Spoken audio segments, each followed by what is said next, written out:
to the Tech Talks Daily podcast, where every day we try and demystify an area in business and technology, etc. And today I want to talk about all things ETL and ELT. What do the acronyms even mean? How do we tell the difference between the two? And how do businesses choose which to use? And I also want to explore why the wrong choice is a waste of those ever-tightening IT budgets. And we're also going to explore the costs and barriers caused by the exponential increase of the volume and complexity of data and data sources, and how to overcome some of the challenges. And I've got the perfect guest to do just that. His name is Matthew Scullion, and he's the CEO of a company called Matillion. And we're going to find out more about the work that they're doing too. But I don't want to reveal too much about the conversation, so buckle up and hold on tight, because no matter where you're listening in the world, I'm going to be beaming your ears all the way to Manchester in the UK, where we're going to be learning all about this and much more. So a massive warm welcome to the show. Can you tell the listeners a little about who you are and what you do? Thank you, Neil. It's great to be here. My name is Matthew Scullion. I'm a co-founder and the CEO of a company called Matillion, and we are the Data Productivity Cloud. Fantastic. And I'd love to take you back in time for a moment. Can you remember where your passion for tech came from, or what it was that put you on this path you find yourself on? Because everyone's got an origin story, right? Yeah, so it's interesting. I definitely have a passion for tech. I've worked in it my whole career. I think, though, the kernel for me, Neil, was a passion for business, really. I remember being asked at a tender age in high school, what do you want to be when you grow up? It probably was asked something like that. And saying, I want to be in business. It became a bit of a joke at school. They started calling me the chairman, and people knew that I just wanted to be a business person. In my late teens, through a part-time job, I started to discover, weirdly, for a late teenager, commercial software. And I had this part-time job, and they said, hey, do you fancy teaching yourself some software development? And you can do some of it for us. And I did, and really liked it, because I saw how you could translate business need into software that made the boat go faster. And that was kind of me hooked from that point. And through that very early foothold in my career, actually, that was the trajectory that ended up at Matillion today, because through some people I met, believe it or not, and a little embarrassingly, in my late teens, we did a startup. That startup made some progress. I built a piece of software that got a little bit of resonance out in the market, won some awards, some big customers bought it, that company got bought. I was kind of on my way then to having a career in the software industry, and specifically enterprise infrastructure software.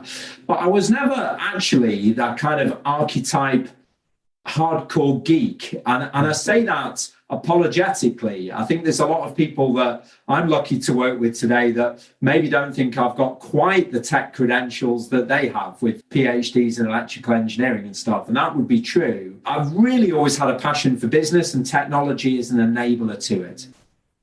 Love it. What a great story. And in 2,300 interviews on here, I think that's one of the reasons I asked the question, because that typical geek that you mentioned there, it's very seldom the case for people that go on to have huge careers in tech. It's usually a little nod from the universe, a little push in the right direction to solve a particular problem. And of course, your path would lead you to becoming the CEO of the cloud data integration software company, Matillion.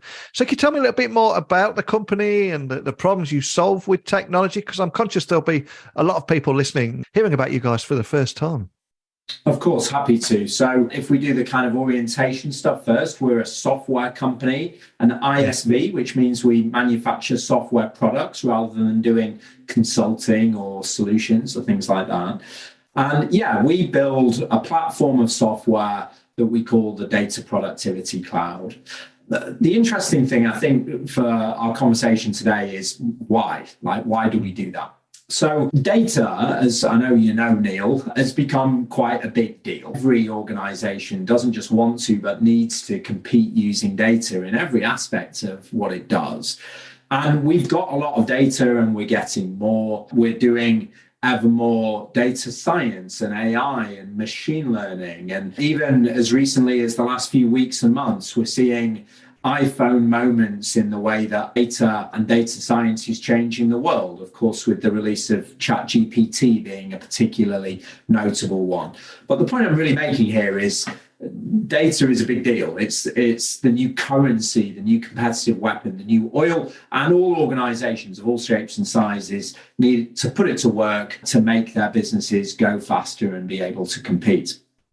Now, when we think about, Now, when we think about data, we think about the graphs and charts on the dashboard, and we think about the end product of the AI or machine learning use case, the cool thing that the data can do. However, the truth is that the majority of the work happens before that. Data is a bit like iron. Iron ore, which is the raw state of iron, is abundant on the earth and valuable, but not useful in its raw state. You have to refine it into a product you can use, like iron or steel. And it's the same with data. It's abundant all over the place and valuable, but not useful in its raw state. We have to transform data from how we find it in its raw state, buried in systems and across the cloud, into useful business-ready data before we can do interesting stuff like make graphs and charts on dashboards or do really cool AI and machine learning use cases. And that process of making data business ready turns out to be most of the work, up to 85% of the work, actually. We are lucky to deal with some of the world's largest systems integrators. We were chatting to one of those the other day. They have a $1 billion services practice in the US called the analytics and AI practice, $1 billion of revenue. 850 million of the $1 billion is making the data business ready, 85%. So if you can't do that and do it quickly, you can't then do all the stuff that makes your business better in terms of the analytics, the AI, and the machine learning. What Matillion software does is makes companies able to make data business ready faster. And that is what the data productivity cloud is all about. I'll pause at that point, Neil, because that was a lot, but does that make sense? Yeah, 100%. And one of the reasons I invited you on this podcast is every day I try and demystify much of this world and some of those complex technologies. And as always in the tech industry, there are so many different acronyms right across the board. So to set the scene for our conversation today, can I ask you to just tell the listeners a little bit more about the differences between ETL and ELT too? Yeah, so there's very few new ideas in IT, even by machine learning and data science, the underlying algorithms have been around for decades. The underlying concepts have. It's just that the technology catches up and we're able to do more ambitious things with it. And the same is true with making data business ready and useful. ETL, extract, transform, and load, has been around as a concept and as an industry for many years, decades. And, there's fantastic companies and products like Informatica and their Power Center product, like Talend, like IBM's DataStage, Microsoft's SSIS, SQL Server Integration Services. These are ETL products, extract, transform, and load products, designed to make it easier and faster for companies to make data business ready. They've been around for, since I was a lad, literally. But 10 and 15 years ago, the world changed, and that change was the cloud. And now, because of the limitless compute and storage capacity of the cloud, that's the main place that we work with data, particularly analytical and data science data, because it's got the scale and the economics and the convenience to be able to do that. And so what used to cost us millions of dollars to process billions of rows, now we can do for thousands of dollars to process trillions of rows. We can be much more ambitious about what we do with data. And, going back, I mentioned ChatGPT, as everyone's doing at the moment. That's what that is. It's scale making things work better. And that's scale provided by cloud computing resourcing, right? There's no fundamental new science, really. It's just its application at scale that allows us to do these wonderful things. And the same is true with this 85% of the work problem of making data business ready. So cutting to the chase of your question, Neil, in the pre-cloud world, typically what we did was ETL. We extracted data. That's a bit like digging the iron ore out the ground and getting it to the refinery.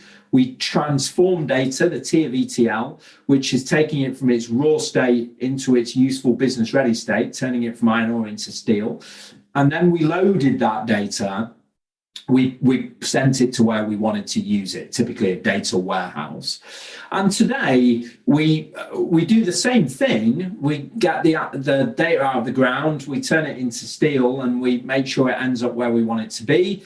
But we just approach it in a different technical architecture. ELT, we get the data out of the ground, loading it from all the different systems where it exists. Then we do L, we load it into the cloud data platform before we've transformed it. And then we transform it on the cloud data platform. And basically, it's just much faster and cheaper because of the cloud. But to be honest, that's like one technical acronym that's important, but not really to the business solution. The business solution is data productivity.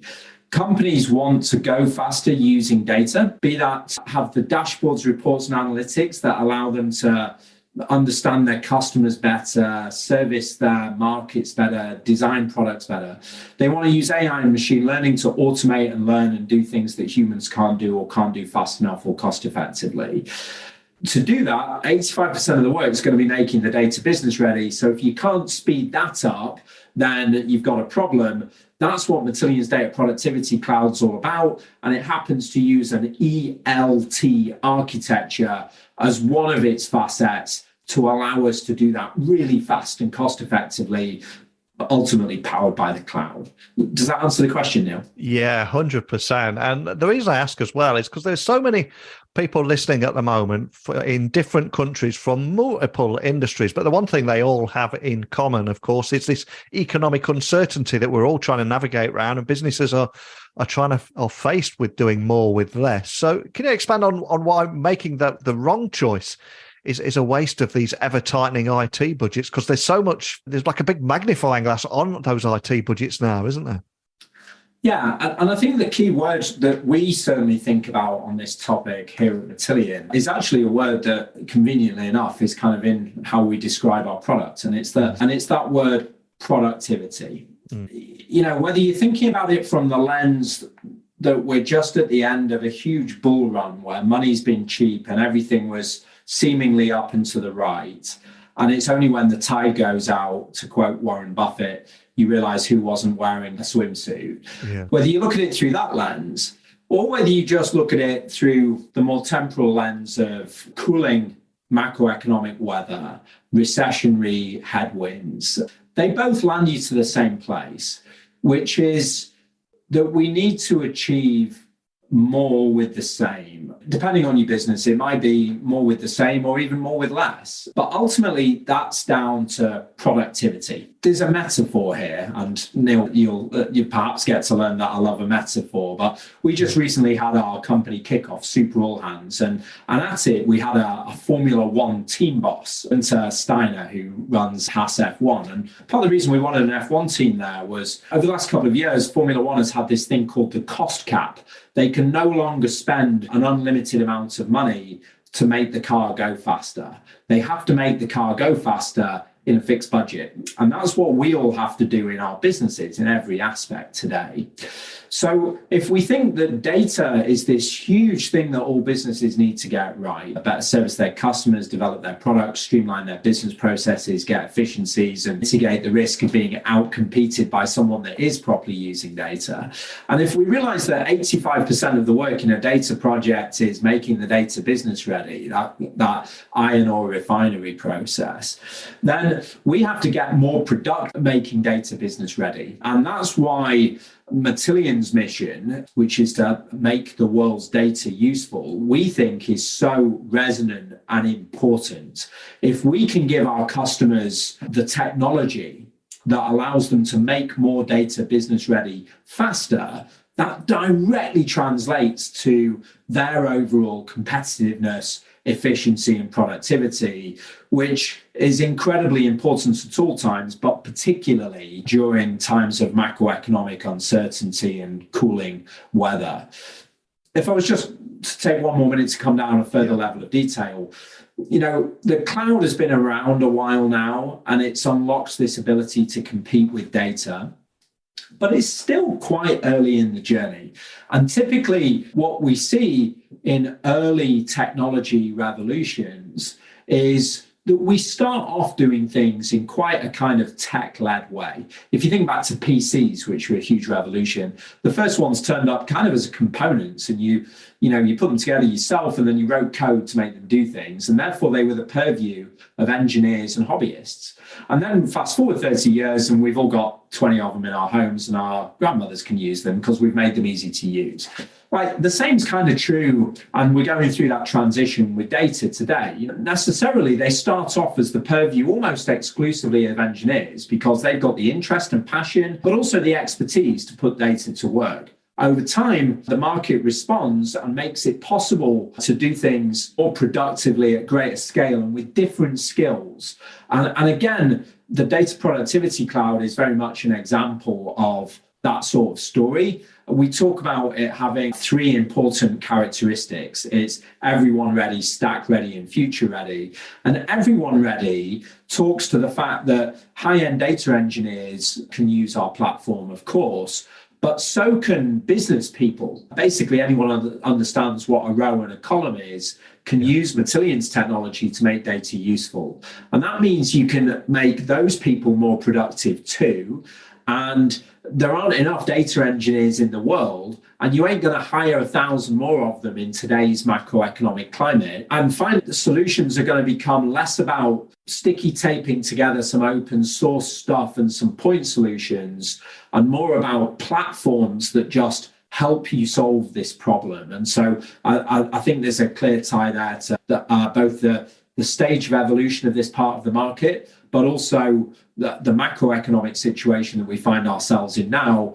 If a customer can buy one thing that does much of it for them and makes them more productive, rather than buying lots of little things and having fun stitching them together, I think they're ever more likely to do the former, particularly with the way the world's economy looks at the moment. That was, I'm not sure that was my most brilliantly landed point, Neil, but did that make sense? No, fantastic. And on behalf of everybody listening here, especially the business leaders, what would you say are the main costs and barriers that you're seeing caused by the exponential increase of volume and complexity of data and data sources? And how can businesses overcome the challenges around this? I appreciate it's a pretty big question, but what are you seeing here, and any advice around that? Well, you're going to be surprised because it's a big question, but I think I probably have a fairly concise answer to it. The biggest costs are people and time. You spend money on the technology, sure, but you probably end up spending more money on the technology to try and square the circle of people and time. But going back to what I was saying before about the maturation of the market and it starting off as the purview of engineers and over time becoming everyone ready, which is how we describe that phenomenon I was talking about. If something's difficult to do and therefore only a small number of people with specialist skills can do it, and those people are expensive, then you're constrained by the people and it takes lots of time. If you can enable more people by making each of them more productive, but also widening the audience of people that can play, then you can get more people onto the job. You need less of them per unit of work because they're more productive, and you can either get more done in the same amount of time or get the same thing done in less time. So I think the biggest challenge that organizations, when it comes to data in general, is simply people. The costs of things have just come tumbling down. You can start Matillion up for $1.50 an hour. Big players in the cloud data ecosystem like Snowflake, like Databricks, AWS, Azure, pound for pound, the cost of putting data to work today compared to 15 years ago when you did this stuff on premise is fractional. Interestingly, people end up spending just as much, if not more, on it, but they achieve so much more. And what they're achieving is business benefit, right, with huge ROIs associated with it. So I think that would be my answer to that question, Neil. The biggest challenge is people, and the way to solve it is to make them more productive.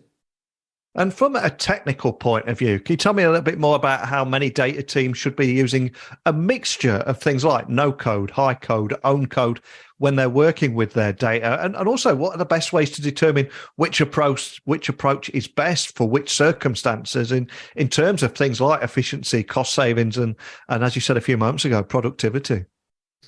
Yeah, so we talk about these concepts, high code and low code, in the context of things being everyone ready. Yeah. A lot of that comes down to the proclivity of the person doing the work. If you've got an engineer, they may have a preference to do things in lines of computer code. In the data world, those would often be SQL, Python, DBT, of course. These are languages that you can use to join data together, change its shape, do that refinement process from iron ore to steel. And so if you're an engineer, you're probably going to want to do it that way, and you're skilled and able to do it that way. If you are a tech-savvy business analyst, a data scientist, a marketer, an ETL developer used to using the prior generation of ETL tools, maybe you're someone that's used to using visual analysis tools like Grix or something like that, then you may prefer to make data business ready in a way more suitable for the way you want to work, which we'd call low code. And so you're doing the same thing, but rather than writing out DBT or SQL, you are, typically configuring visual diagrams. A big misnomer is that low code isn't as good as high code in terms of the end products. I think most engineers will often look at low code and say, well, it can't be as good as what I'm building by hand. To be honest, that's just not true anymore. The visual tools that we use are capable of creating just as well-formed finished code. In some cases better because it's easier to see what's going on, and certainly quicker. But there are things you can do in high code that you can't do in low code. And so ultimately it's about providing the right tools for the job. Historically, where we've had a problem is getting those things to meet in the middle. So you you needed to make a choice. We're going to be a high code team or a low code team. And once we've diverged like that, it's going to be hard to come back. Today, and particularly with things, this is the case with our platform, for instance, the Data Productivity Cloud, it's all interoperable and it's all stored in the same place. In our case, that's in Git. So you can have a team or individual that's doing high code, a team or individual that's doing low code. It's all going into the same repository. It can all be managed as the same data ops orchestration process. And actually, you can even have a single individual chopping and changing, saying, hey, I've got a bulk of work to do here, and I know I can do it really quickly, visual, low code, no code. And I've got a very specific effect that I want to do here, and I know how to do it. So I'm going to do that bit high code. But then I'm going to have one overall data ops flow where it all just coexists nicely together. Like you can have your cake and eat it nowadays. And that's exactly what we mean by everybody ready when we talk about our platform, the Data Productivity Cloud now. Incredibly cool. And I've got to ask, what's next for you guys? What's your big focus this year? Is there anything you can share about what you're working on and what your community can expect from you this year too? Yeah, we've got an incredibly exciting and busy lined up at Matillion, as always. It's a huge problem that we're trying to help the world solve, making the world's data useful, right? So that suggests that we invest in an outsized way in our platform. That's what we've done today and continue to do. I'm really excited about some of the work we're doing on the connectors side of our business for our largest enterprise customers, adding new enterprise connectors for platforms like SAP and Workday and other enterprise-focused systems like that. We continue to roll out our universal connectivity. So one of the challenges that customers have from data integration vendors like Matillion is, do they have a connector for that? Well, Matillion kind of solved that problem we ship over 100 different core connectors, but we also have this unique technology called the universal connectivity, which allows customers to point our software at any REST API and it'll build a connector for them automatically. And then they can then share that either on our own exchange with others or across their own company. We continue to roll that out across our platform and improve support for that. something we're really excited about is what we call unlimited scale. And so you mentioned earlier on, Neil, the difference between ETL and ELT. And ELT basically, as I explained at the time, is pushing down the work of transformation onto the underlying cloud data platform. That makes that, to all extents and purposes, fully elastic. We need the data productivity, data integration layer, our layer, to be just as elastic and expandable. We need it to be unlimited as to how much you can do. And today you can do a lot. I mean, compared to the prior generation of tools, some of which you mentioned earlier, the speed and throughput that a platform like Matillion can achieve is, night and day compared to the prior generation. But we need it to be limitless, and we'll be delivering that this year with a technology called unlimited scale, where actually the kind of constraint point on how fast you can make data useful in terms of processing will no longer be the data integration layer, but will actually be the underlying cloud data platform. It's like we can do it as fast as they can. And bearing in mind how fast and scalable those platforms are, that's quite the statement. But the real big moment for Matillion coming up on July the 1st is the launch of our full hybrid SaaS data productivity cloud. And so this moment, as we're already familiar with our technology, we'll see new levels of simplicity in standing it up, scaling it up and managing it. And for new customers coming to the data productivity cloud, we'll find a dramatically simpler way to ramp onto our platform, being able to go from discovering Matillion.com for the first time to being productive and moving millions of rows of data in 10 minutes. And of course, we started the podcast talking about your origin story, what put you on the path you're on right now. And I'm not going to ask you to reflect and look back and tell me the soundtrack to that career. So is there an important song to you, or something that helps you get your head in the zone? Or maybe it's your power song when you walk on stage. Whatever it is, all I'm going to ask you is, what song are you going to add to our Spotify playlist, and what is the reason behind that choice? Yeah, those Sting songs for when you walk onto stage, they get a lot of discussion on the run up to big events. I'm not sure I get to choose them either. Oh, thanks for asking such a fun question. I love talking about data productivity and Matillion and all that sort of stuff, but it's nice to get something a bit different. So I think my answer might be a little bit embarrassing, Neil. So I'm 44. I was therefore born in 1978. I'm from Manchester, UK, which is pretty famous for its music. So the playbook says I should like Oasis, and I do. But I was chatting to my wife, a couple of months back, and she sort of gave me that look that only a fantastic wife can give, intimating that she knows a lot more about me than I do. And she said, Matthew, I think it's the case that, one of your great loves in life is disco, of the genre in disco. And briefly, I tried to defend myself, Neil, but I think it might be true. So, if I've had a long day and I'm driving home and transitioning into, whether it's celebrating or, occasionally even sometimes worrying about the stresses and strains of building a consequential business, the song I like to put on is I'm Coming Out by Diana Ross. It would definitely be one of my desert island discs. But in general, disco music makes me happy. So thankfully, I'm not sharing that in a podcast that thousands of people are now going to listen to, but it is true. And it is an absolute banger, though. So there's nothing to be afraid of there. You can't help but smile when you hear Diana planning her night out on that song. Absolutely love it. Well, I'll get that added to our Spotify playlist. And for anyone listening, just wanting to find out a little bit more information about Matillion, some of the topics we explored together today, and even contact your team, what's the best starting point for all things Matillion? Hey, we'd love to have you go ahead and visit us at Matillion.com. You can experience the data productivity cloud almost straight away. We've got great demos and you can register and get a free trial. And of course, our team will be standing by to help. So Matillion.com, we can't wait to see you there. Well, for me, our conversation had absolutely everything today, from all things ETL and ELT, how to tell the difference between the two, how data teams should be using a mixture of no-code, high-code, own code in working with their data to determine the best approach for them, and all that wrapped up with your inspiring origin story and leaving us with I'm Coming Out by Diana Ross.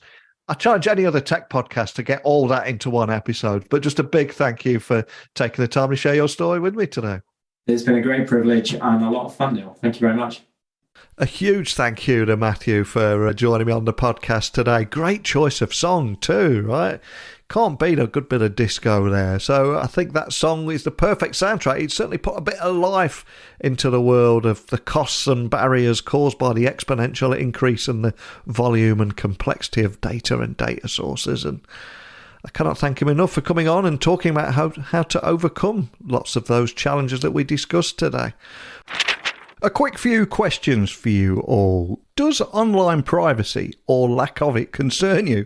And do you ever feel like your online privacy has been invaded? Well, after 2,300 podcast interviews on here, there are so many areas that I'm now aware of, such as the fact that my internet service provider literally knows everything that I do online. And incognito mode in a web browser doesn't offer as much protection as many think. But think about this. Would you find the prospect of handing over your laptop or phone to a complete stranger, or even a friend for that matter, to look at your browsing history to be the stuff of nightmares? And yet, someone out there knows absolutely everything you do online, every click, whether you like it or not. So if you want to stop internet service providers from always looking over your shoulder and profiting from your data, you need something like Private Internet Access, which is the world's most transparent VPN provider. They have over 30 million downloads. PIA has servers in 84 countries and in all 50 states. And it's the perfect software for staying private online because it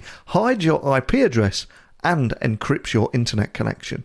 And Private Internet Access is really easy to use. There are apps available for all operating systems, and one subscription can protect up to 10 devices at once. And I'll be honest, as a daily tech podcaster, keeping my life private is very important to me. And after thousands of interviews talking about security issues on here, I'm more determined than ever to keep snoopers out of my digital life. So if you want to enjoy all the benefits of Private Internet Access, now's a great time to subscribe. Simply head to piavpn.com/techtalksdaily and get an 83% discount. Seriously, 83%, which works out at just $2.03 a month. And you also get 4 months completely free. But to activate this offer, you must go to piavpn.com/techtalksdaily for a truly private digital life. One last time, piavpn.com/techtalksdaily.